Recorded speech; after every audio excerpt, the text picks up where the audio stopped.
안녕하세요. 역사는 히스토리인 이야기죠. 역사를 이야기로 풀어보는 이변의 하이스토리입니다. 얼마 전에 제가 하이스토리 한국사라는 책을 펴냈다고 했죠. 우리 역사 속 다양한 유물과 유적 그리고 인물과 사건 관련 에피소드를 이야기체로 풀어봤습니다. 상식을 넓히고 시체말로 아는 체 할 수 있게 만든 책이니까 많이 사랑해 주십시오. 기원전 4004년 10월 22일 밤이 언제일까요? 1650년 무렵에 제임스 어셔 영국 국교회 대주교가 계산한 천지창조일입니다. 성경의 인물들 토대로 역사를 이어가던 어셔는 천지창조일이 기원전 4004년 10월 22일의 전날 밤이라고 콕 집었습니다. 이후 유럽인들은 이 날짜를 하나님이 이 세상을 창조한 날이다 라고 굳게 믿었죠. 그런데 1856년 독일 뒤셀드로프 인근의 네안더 골짜기 동굴에서 괴상한 화석이 다수 발견되었습니다. 유독 눈 윗부분이 톡 튀어나온 돌출이마, 이것은 훗날의 네안데르탈인으로 명명됩니다. 그리고 3년 뒤인 1859년 찰스 다윈이 진화론을 펼치게 되죠. 그러자 창조론자들은 맙소사, 우리가 원숭이의 후손이었단 말이냐 라고 외쳤습니다. 1891년 인도네시아 자바섬에서 괴상한 뼈 무더기가 발견됩니다. 원숭이와 인간의 중간 정도쯤 되는 동물의 뼈였습니다. 조립해보니까 두 발로 서서 걸었다라는 사실이 확실해졌죠. 다윈의 진화론 과정 중 원숭이와 인간을 이어준 이른바 잃어버린 고리를 찾은 겁니다. 이 화석에 자바 증립 원인이다라는 이름이 붙었습니다. 1920년대 중국 베이징 인근의 저우커우텐에서 범상치 않은 뼈 조각이 속속 출소됩니다. 마침내 1929년 12월에는 두개골까지 확인되죠. 학계는 50만 년 전에 태어난 이 뼈 화석을 북경 원인이다라고 했습니다. 국내 언론도 베이징에서 들려온 고 인류의 두개골 발견 소식을 전하면서 구석기 문화를 조심스럽게 언급하기 시작하죠. 그러던 1935년 7월 두만강 연안인 함경북도 종성 동간진에서 흑요석을 가공한 석계 2점을 찾아냅니다. 이 동간진 유적 발굴조사 내용은 1940년 학계에 발표되는데요. 이것이 한반도 구석기 시대를 다룬 첫 번째 논문이라고 할 수 있죠. 그런데 그 무렵 즉 1935년 9월 요코야마 쇼자부로 경성주대 교수가 경기도 문산의 뒷골목 자포정 가게에 진열된 물건을 유심히 봅니다. 그것은 요코야마가 전에 문산 구릉에서 발견한 구석기와 비슷했습니다. 그러나 요코야마는 그 구석기를 최근 제작된 부싯돌용 도구로 오인합니다. 그때 요코야마가 채집 구입한 유물 중에서 일부가 현재 국립중앙박물관 소장품으로 남아있는데요. 그중 8점은 문산의 구릉과 자파점에서 구입하고 채집한 구석기가 맞습니다.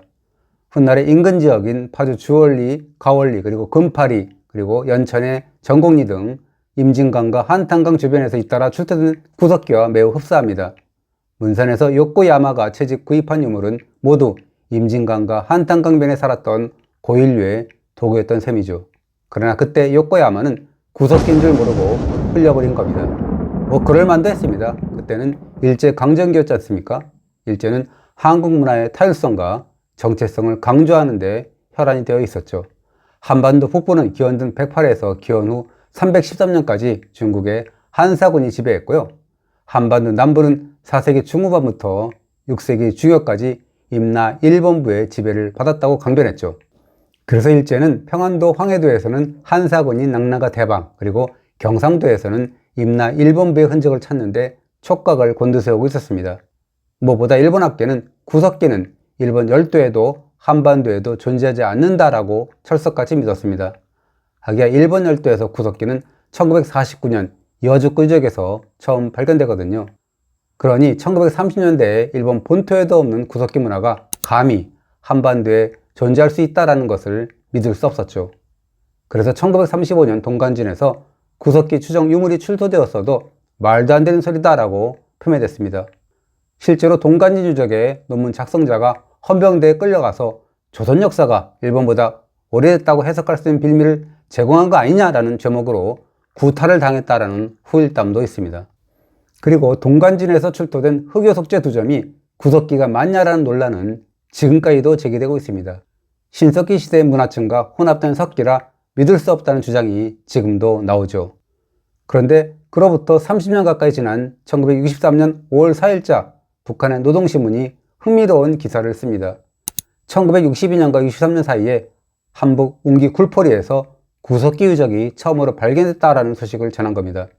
동간진 유적의 구석기가 지진 논란에 휩싸여 있고 요코야마의 문산 채집 구입 유물이 구석기인 줄도 몰랐던 상황이었죠.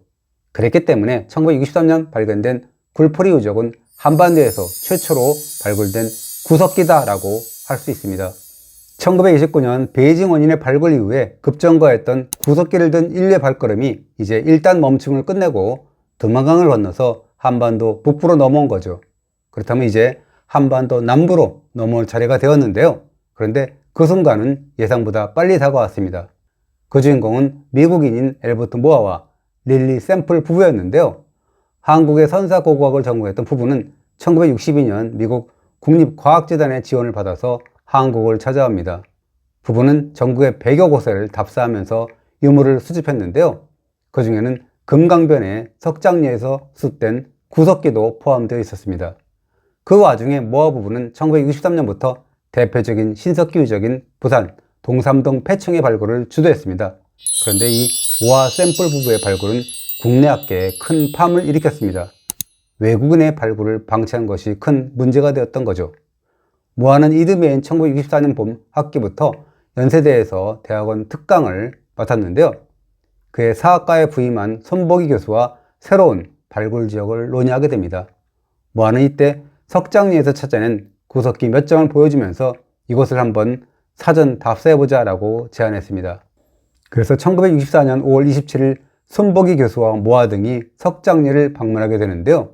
그곳에서 홍수로 무너져 드러난 퇴적 단면에서 구석기를 발견하게 됩니다. 이것이 한반도 남부에서 공식적으로 찾아낸 첫 번째 구석기였습니다. 연세대는 사전 발굴 결과를 토대로 석장리 조사를 위한 공문을 3차례 보낸 끝에 겨우 허가를 얻어냅니다. 당시 문화재위원회는 외국인이 참여하는 발굴은 허락할 수 없다라는 이유로 반대한 것으로 알려졌는데요. 결국 전공자인 김원령 교수가 지도위원으로 참여하는 조건으로 겨우 발굴 허가를 받을 수 있었습니다. 물론 발굴 단장은 손보기 연세대 교수가 맡았죠. 그 사이 모아 부부는 한국을 떠났고요. 그런 우여곡절 끝에 11월 초부터 연세대 발굴단의 조사가 시작되었는데요. 발굴 초부터 좀떨날과 주먹토끼 등 구석기가 쏟아지기 시작했습니다. 한반도 남부에서 확인된 첫 번째 구석기였기 때문에 그 발굴 소식은 언론에 크게 보도되었습니다. 동아일보는 마이클로 브레이드 1점, 스크레이퍼 3점, 핸드엑스 1점 등 발굴했다. 국내 최초로 후기 구석기 유물이 확인됐다라고 보도했고요. 조선일보는 손보기 교수가 이끄는 연세대학원 발굴팀 구석기 200여 점과 목탄 등을 발굴했다. 이것은 역사책을 수만 년도 소급할 수 있다라고 보도했습니다. 경향신문은 석장리 발굴 성과를 첫 출전, 첫 타석에 홈런을 날린 학생 야구팀에 비유하기도 했죠. 사학과 손보기 교수가 이끈 연세대 학생팀, 경험 없는 그들의 첫 타석은 한국 인류 거주사의 아득한 문을 열어제치는 홈런이었다라고 했습니다. 이후 2010년까지 모두 13차례 발굴 조사가 이어졌는데요. 발굴 때마다 후기 구석기 시대 집자리를 비롯해서 돌날과 점돌날, 그리고 순배찌르기 등 다양한 구석기가 확인됐습니다. 유적연대는 화덕에서 나온 재를 방사선 탄소연대 측정한 결과 3690년 플러스 마이너스 3000년 전으로 추정됐습니다. 문화층과 발굴 유물을 토대로 구석기인들의 생활상이 복원되기도 했는데요. 석장리에서 확인된 집더층에서 각종 도구를 만들고 기둥을 세워서 움막집을 지었으며 화덕을 만들어서 불을 피운 것이 확인됐습니다. 후속 발굴 결과 석장리 연대는 7만에서 6만 년 전으로 판단할 수 있었고요. 또 금강의 수면보다 아래에 쌓인 밑바닥층의 연대는 확인할 수는 없지만 10만 년 전 이상까지 올려볼 수 있다는 주장도 있습니다. 그리고 석장리 3차 발굴을 막 끝낸 1966년 5월 11일 북한의 노동신문에 아주 흥미로운 기고문이 실립니다. 북한의 대표 고고학자인 도요가 남조선 구석기 시대 유물 발견을 계기로 해서 남북이 상호 교류하자라고 제안한 겁니다. 기사 내용은 이렇습니다. 구석기 관련 소식이 남녘 땅에서도 들려온다. 충남 공주 금강상류에서 연세대 모 교수가 연구한단다. 남조선에서 구석기 유물이 발견된다는 사실은 매우 기쁜 일이 아닐 수 없다 라고 했습니다. 그러면서 도요는 고고학자로서 공주 구석기를 조금 더 구체적으로 보고 싶은 생각이 북받쳐 오르지만 분단 때문에 그럴 수 없으니 실로 가슴 아픈 일이다 라고 아쉬워하죠. 그러면서 도요는 남북한 공동 연구를 통해서 한반도에 살았던 구석기인의 실체를 파악해보자 라고 지휘했습니다. 물론 반공을 국시로 한 당대 남한의 분위기에서 이러한 남북교류는 꿈에도 꿀 수 없었죠. 어쨌거나 손보기 교수가 주도한 석장리 발굴은 북의 굴포리 그리고 남의 석장리 등으로 한반도 구석기의 존재를 확인시키는 결정적인 역할을 했죠.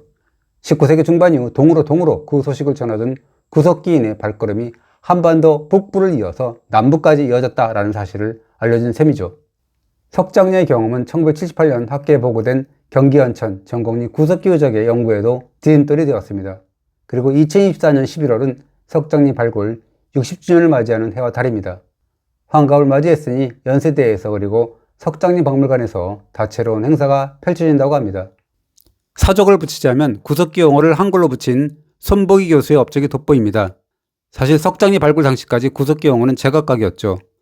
손보기 교수는 지금 국내 선사학자들은 영어, 독어, 불어, 중국어, 일본어 등 5가지의 용어에 영향을 받는다. 예를 들어 영어로 핸드엑스라고 하고 프랑스에서는 꾸드뿌앙이라고 하고 또 중국에서는 감벌기라고 하면 일본에서는 니기리 오느라고 한다. 모두가 어렵고 꼭 좋은 말이라고 할 수도 없다라고 지적했습니다. 손 교수는 먼저 북한학계가 고안한 우리말 용어를 참고하고 또 손 교수 나름대로 연구해서 중구난방인 구석기 용어를 우리말로 쉽게 번역했습니다.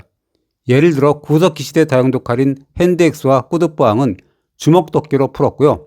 또 글개, 돌날, 돌대패, 뚜루개, 모룻돌, 밀개, 새기개, 찢개, 사냥돌, 찌르개 등의 용어도 만들었습니다. 물론 일부 용어는 다시 정리되었지만 손 교수가 풀어낸 구석기 용어는 지금도 상당수 통용되고 있습니다. 일본식 혹은 중국식 용어가 난무한 다른 고고학 분야와 견주면 얼마나 대중적인가요? 오늘도 잘 보셨다면 구독 눌러주시고요.